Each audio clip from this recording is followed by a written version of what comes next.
Hi అండి. ఈరోజు మనం 9వ తరగతి తెలుగులో రెండవ పాఠమైన నేనెరిగిన బూర్గుల అనే పాఠ్యభాగం గురించి తెలుసుకుందామా మరి? ఈ పాఠాన్ని రచించింది పివి నరసింహారావు. పాఠం ఉద్దేశాన్ని తెలుసుకుందాము. సమాజంలో కొద్దిమందే ప్రభావశక్తి సంపన్నులు ఉంటారు. వీరి సాంగత్యం పొందిన వీరి గురించి తెలుసుకున్న స్ఫూర్తి కలుగుతుంది. మంచి మార్గంలో నడవడానికి అవకాశం కలుగుతుంది. ఇలా స్ఫూర్తిదాయకులైన వారిలో బూర్గుల రామకృష్ణారావు ఒకరు. ఈయన హైదరాబాద్ రాష్ట్రానికి తొలి ముఖ్యమంత్రిగా పనిచేసి రాజనీతిజ్ఞునిగా, బహుభాషావేత్తగా, పరిపాలనా దక్షునిగా పేరెన్నికగన్నాడు. ఈయన మహోన్నత వ్యక్తిత్వాన్ని ఆవిష్కరించేలా పివి నరసింహారావు వ్యాసం రాశాడు. మహోన్నత వ్యక్తిత్వాలను గురించి స్ఫూర్తి పొందడమే ఈ పాఠం ఉద్దేశము. పాఠ్యభాగ వివరాలను తెలుసుకుందాము. ఈ పాఠము వ్యాస ప్రక్రియకు చెందింది. గొప్పవారి జీవితాన్ని, వారి వ్యక్తిత్వంలోని ఉదాత్తమైన, స్ఫూర్తివంతమైన జీవన కోణాలను విశ్లేషిస్తూ, ప్రశంసిస్తూ రాసిన అభినందన వ్యాసం ఇది. ఈ పాఠ్యభాగం ఆంధ్రప్రదేశ్ మాసపత్రిక 1972 సంవత్సరపు డిసెంబర్ సంచిక నుండి తీసుకొనబడింది. ఇప్పుడు మనం రచయిత పరిచయంను తెలుసుకుందాము. భారత ప్రధానిగా, బహుభాషావేత్తగా, భారతదేశ ఆర్థిక సంస్కరణల పితామహుడిగా పేరు పొందిన పివి పూర్తి పేరు పాములపర్తి వెంకట నరసింహారావు. వరంగల్ రూరల్ జిల్లా నర్సంపేట మండలంలోని లక్నేపల్లి గ్రామంలో జన్మించాడు. వరంగల్ దగ్గర భీమదేవరపల్లి మండలంలోని వంగర గ్రామస్తులు రుక్మిణమ్మ, రంగారావుల గార్లకు దత్తపుత్రుడు. స్వామి రామానంద తీర్థ పివికి రాజగురువు, రాజకీయ గురువు. బూర్గుల వారు గురుతుల్యులు. విద్యార్థి దశలోనే హైదరాబాద్ సంస్థాన విముక్తి పోరాటంలో పాల్గొని ఉస్మానియా విశ్వవిద్యాలయం నుంచి బహిష్కరణకు గురైనాడు. 1938లో హైదరాబాద్ రాష్ట్ర కాంగ్రెస్లో చేరి రాజకీయ జీవితాన్ని ఆరంభించాడు. రాష్ట్ర, కేంద్ర ప్రభుత్వాలలో బహుకాలం మంత్రిగాను, ఆంధ్రప్రదేశ్ ముఖ్యమంత్రిగాను, భారత ప్రధానిగా విశిష్టమైన సేవలను అందించాడు. చతురతతో భారత రాజకీయ యవనికపై ఒక వెలుగు వెలిగిన రాజనీతిజ్ఞుడు. తెలుగు భాషతో సహా హిందీ, ఉర్దూ, ఆంగ్లం, మరాఠీ మొదలగు 17 భాషల్లో అనర్గళంగా మాట్లాడగలిగిన బహుభాషావేత్త. తెలుగులో కాకతీయ అనే పత్రికను నడిపించాడు.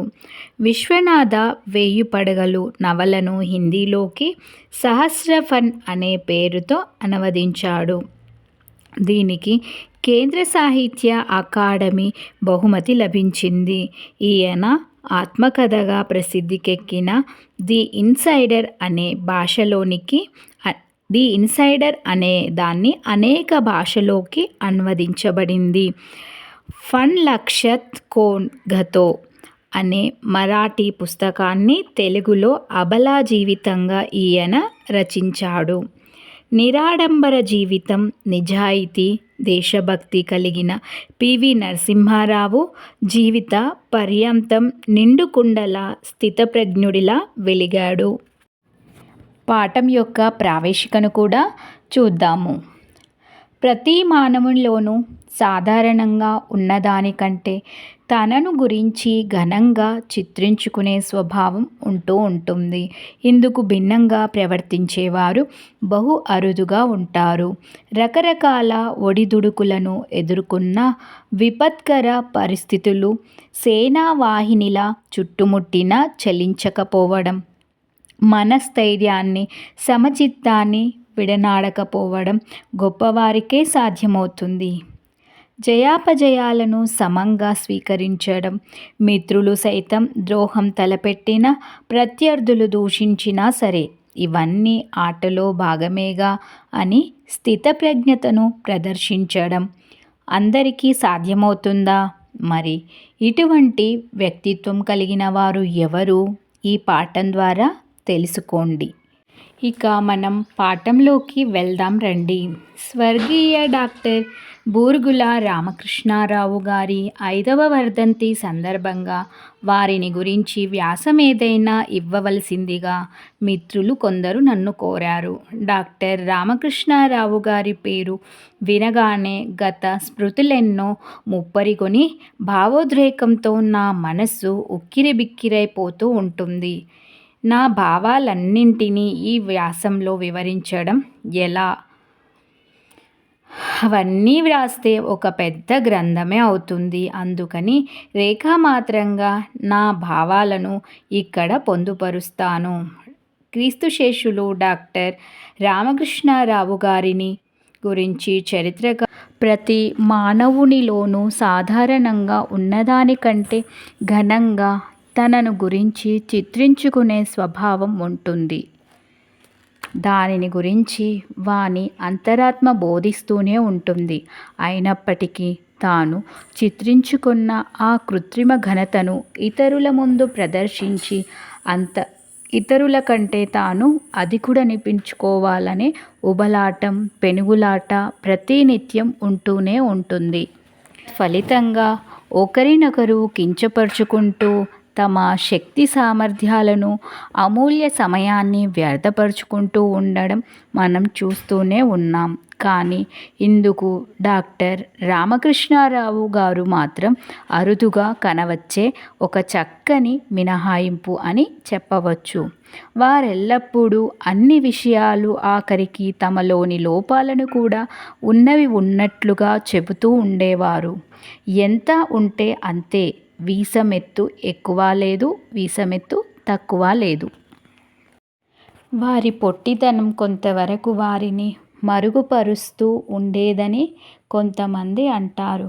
కానీ అంతకంటే సత్యదూరమైన విషయం మరొకటి లేదని నా భావన.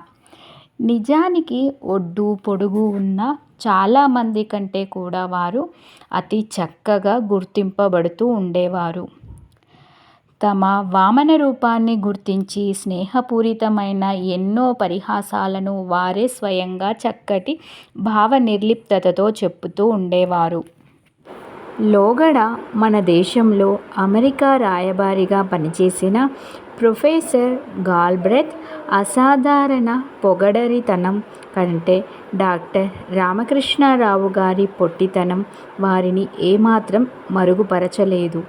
పూర్వపు హైదరాబాద్ సంస్థాన ముఖ్యమంత్రిగా ఉంటున్న రోజుల్లో డాక్టర్ రామకృష్ణారావు గారు బేగంపేట విమానాశ్రయంలో అరేబియా రాజు ఇబన్ షా ఉద్ను పుష్పమాలంకృతునిగా చేసిన సందర్భంగా అతిథేయులిరువురు పరస్పర సౌజన్య సౌహార్దాలతో ఎటువంటి ఫీటు చేయవలసి వచ్చిందో ఆ వినోదకర దృశ్యం ఇప్పటికీ చాలామందికి జ్ఞాపకం ఉండే ఉంటుంది. అలాగే ఒక విందు సందర్భంలో ప్రొఫెసర్ గాల్బ్రెత్ డాక్టర్ రామకృష్ణారావు గారిలా ఫోటో తీయడం ఫోటోగ్రాఫర్ల కళా నైపుణ్యానికి గీటురాయి అయి ఆ సందర్భానికి ఒక చక్కని వినోదాన్ని చేకూర్చింది. అవసరమైతే విరాట్ రూపం. వారు గుర్తించడానికి గుర్తించకపోవడానికి వారి శరీరాకృతి కారణం కానే లేదు. అంతకన్నా గహనమైనదేదో వారి వ్యక్తిత్వంలో ఉండి ఉండాలి. ఏదో నిత్య నైమితికంగా వారు గుర్తించబడడం కానీ గుర్తించబడకపోవడం కానీ జరగలేదు. అవసరం వచ్చినప్పుడు వారు అలనాటి వామనమూర్తి వలె ఇంతింతై ముల్లోకాలు ఆక్రమించి తమ విరాట్ రూపాన్ని ప్రదర్శించేవారు. పని పూర్తి అయిన వెంటనే తిరిగి తమ వామన రూపంలో ఇమిడిపోతూ ఉండేవారు. మరొక అవసరం వచ్చే వరకు అందుచేత వారు కావాలని నిరాడంబరంగా తెరమరుగున ఉండడం జరగలేదు. అసలు రహస్యం ఏమిటంటే చిన్నమూర్తిలో ఇమిడి ఉన్న వారి బహుముఖ ప్రతిభాయుత మూర్తిమత్వం అవసరం వచ్చినప్పుడు తమ మహోన్నత రూపంలో ప్రదర్శితం కావడం, అవసరం తీరగానే తిరిగి స్వస్వరూపంలో ఇమిడిపోవడం వారి స్వభావంలోనే ఉంది. విచిత్రం ఏమిటంటే డాక్టర్ రామకృష్ణారావు గారి వ్యక్తిత్వపు మహోన్నత శిఖరాలు దాని అఘాతపు లోతుల్లోనే పరిలక్షితమవుతూ ఉండేవి. న్యాయవాదిగా వారికి కొన్ని ప్రత్యేక లక్షణాలు ఉండేవి. వారి ప్రాక్టీసు రోరింగ్ ప్రాక్టీస్ అంటే క్షణం తీరిక లేనిది అని చెప్పడానికి వీలులేదు. అలా అని వారికి కేసుల కొరత ఎప్పుడూ ఉండేది కాదు. కానీ వాటిలో ఎక్కువ కేసులు రాజకీయాలకు సంబంధించినట్టివి, ఫీజు లేనట్టివిను. ప్రజాహిత జీవితం కొందరు న్యాయవాదులకు ఫైలు పెరగడానికి, ధన సంపాదనకు ఉపకరిస్తే డాక్టర్ రామకృష్ణారావు గారి విషయంలో మాత్రం అది తారుమారయ్యింది. వారి వద్దకు వచ్చే క్లయింట్లలో చాలామందికి ఒక రకమైన మిశ్రిత భావం ఉంటూ ఉండేది. డాక్టర్ రామకృష్ణారావు గారి శక్తి సామర్థ్యాలు, ప్రజా ప్రభావాలతో సంపూర్ణ విశ్వాసానికి తోడు వారు రాజకీయ వ్యగ్రతల వలన కేసుల మీద ఎక్కువ ధ్యానముంచలేదేమో అన్న అనుమానం కూడా ఆ క్లయింట్ల మనస్సుల్లో ఉంటూ ఉండేది. నిజానికి రామకృష్ణారావు గారికి కేసును క్షుణ్ణంగా చదివి తయారవడానికి అవకాశమే ఉండేది కాదు. కేసు చేపట్టేటప్పుడే వారు విషయమంతా శ్రద్ధగా విని ఆ కేసు తాలూకు ఫైలు యొక్క వెనుక అస్పష్టమైన నోటులను కొన్ని రేఖామాత్రంగా వ్రాసిపెట్టుకునేవారు. అంతే. నిజానికి వారిని కేసుకు తయారీ అవడానికి అనడానికి వీలులేదు. కానీ కోర్టులో ఆ రేఖామాత్రపు నోట్సే డాక్టర్ రామకృష్ణారావు గారికి ఉపకరిస్తే డాక్టర్ రామకృష్ణారావు గారి విషయంలో మాత్రం అది తారుమారయ్యింది. వారి వద్దకు వచ్చే క్లయింట్లలో చాలామందికి ఒక రకమైన మిశ్రిత భావం ఉంటూ ఉండేది. డాక్టర్ రామకృష్ణారావు గారి శక్తి సామర్థ్యాలు, ప్రజా ప్రభావాలతో సంపూర్ణ విశ్వాసానికి తోడు వారు రాజకీయ వ్యగ్రతల వలన కేసుల మీద ఎక్కువ ధ్యానముంచలేదేమో అన్న అనుమానం కూడా ఆ క్లయింట్ల మనస్సుల్లో ఉంటూ ఉండేది. నిజానికి రామకృష్ణారావు గారికి కేసును క్షుణ్ణంగా చదివి తయారవడానికి అవకాశమే ఉండేది కాదు. కేసు చేపట్టేటప్పుడే వారు విషయమంతా శ్రద్ధగా విని ఆ కేసు తాలూకు ఫైలు యొక్క వెనుక అస్పష్టమైన నోటులను కొన్ని రేఖామాత్రంగా వ్రాసిపెట్టుకునేవారు. అంతే. నిజానికి వారిని కేసుకు తయారీ అవడానికి అనడానికి వీలులేదు. కానీ కోర్టులో ఆ రేఖామాత్రపు నోట్సే డాక్టర్ రామకృష్ణారావు గారి జాజ్వల్యమానమైన ప్రతిభా విశేషతతో ఎదుటి న్యాయవాదుల వాదనాఘాతములకు దుర్భేద్యమైన కంచుగోడలాగా నిలవడం నేను స్వయంగా చూశాను. న్యాయవాద వృత్తిలో నిష్ణాతమైన సునిశిత మేధాసంపత్తిని వారు ప్రదర్శిస్తున్నారా అన్నట్లుగా ఉండేది వారి అనన్యమైన వాదనా పటిమ. ప్రోత్సాహం. సీనియర్ న్యాయవాదిగా వారిదొక ప్రత్యేక తరహా. నేను వారి వద్ద అందరికంటే జూనియర్గా ఉండేవాడిని.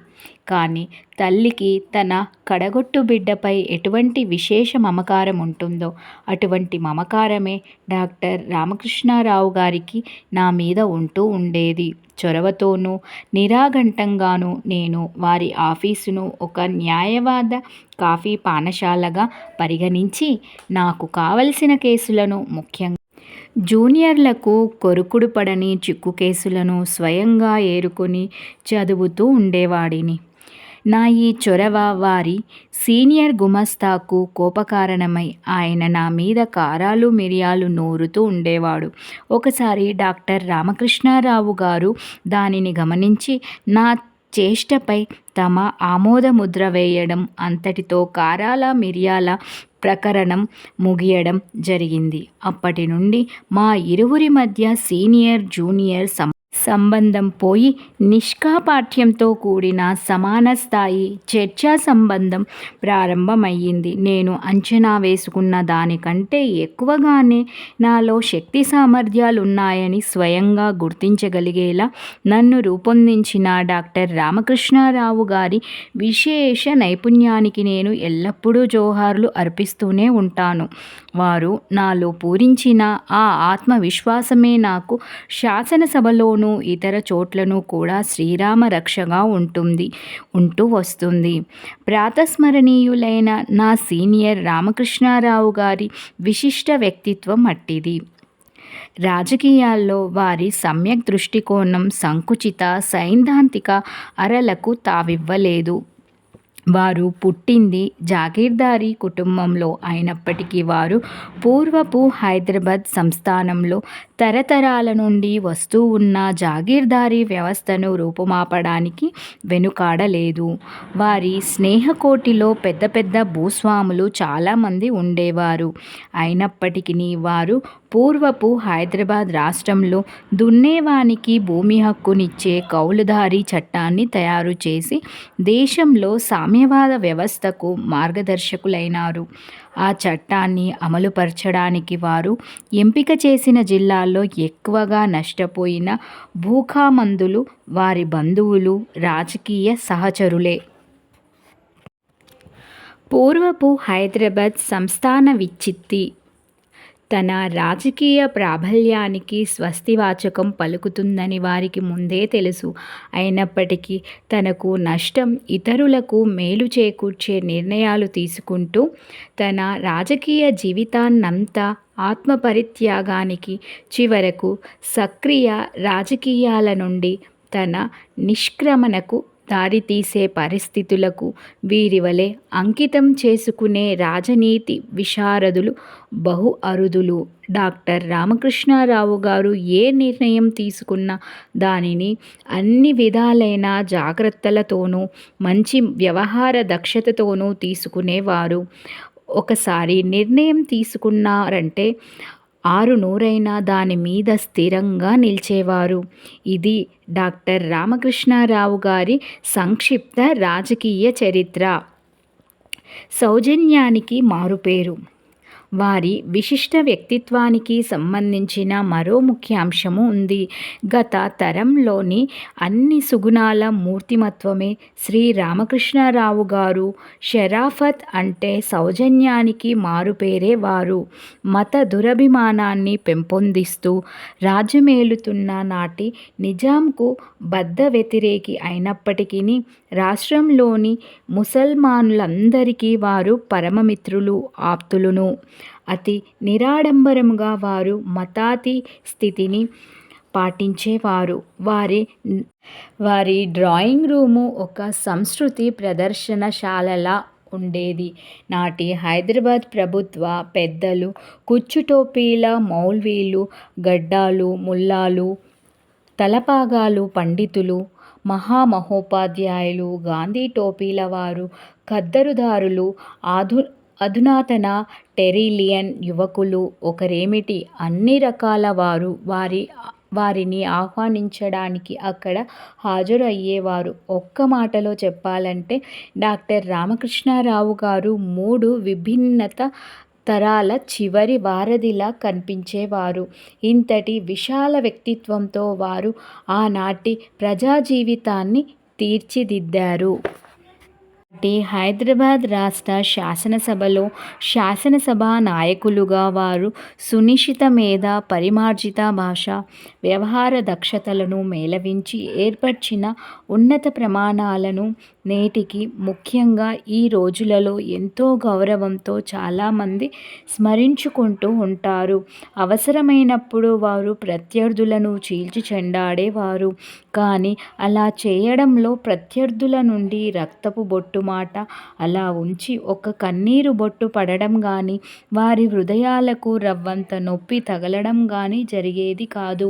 పార్లమెంటేరియన్‌గా డాక్టర్ రామకృష్ణారావు గారి అద్వితీయ కళా కౌశలమట్టిది.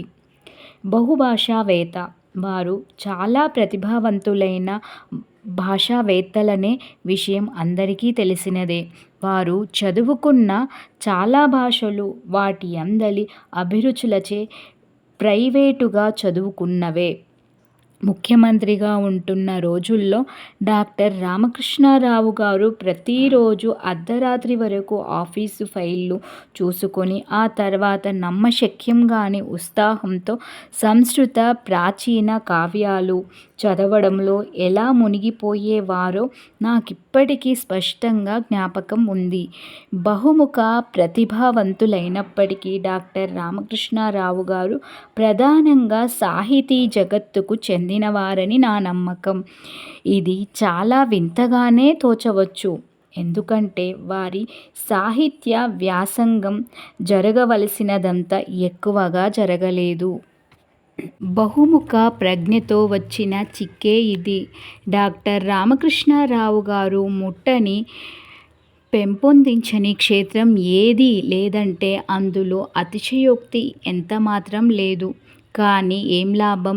ఏ సాహిత్య క్షేత్రానికైతే వారి సునిశిత మేధాసంపత్తి ఎక్కువ అనుకూలంగా ఉండేదో ఆ సాహిత్య క్షేత్రంలో చెప్పుకోదగ్గ రచనలు చేయడానికే వారికి అవకాశం కలుగలేదు.